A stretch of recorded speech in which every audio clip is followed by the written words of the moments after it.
இன்றைக்கி வந்து என்ன அறுவடைன்னு பார்த்தீங்கன்னா மிதுக்கங்காய். இதில் வந்து மிதுக்கங்காய் வத்தல் போடுவாங்க.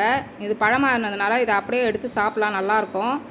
அதுக்கப்புறம் இன்றைக்கி கீரை பொரியல் செய்கிறதுக்காக நான் பொன்னாங்கண்ணி கீரையை அறுவடை பண்ணிக்கிட்டேன்.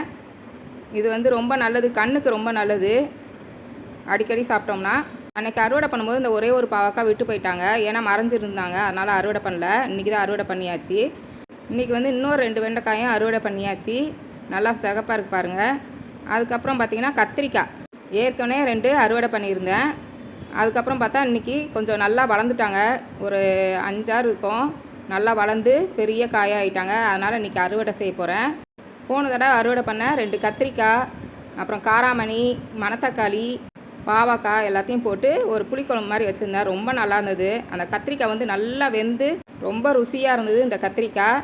இன்றைக்கான அறுவடை இது தாங்க. நேற்று வச்ச புளிக்குழம்பு எப்படி இருக்கு பாருங்கள். இன்றைக்கி வச்ச கீரை பொரியல்.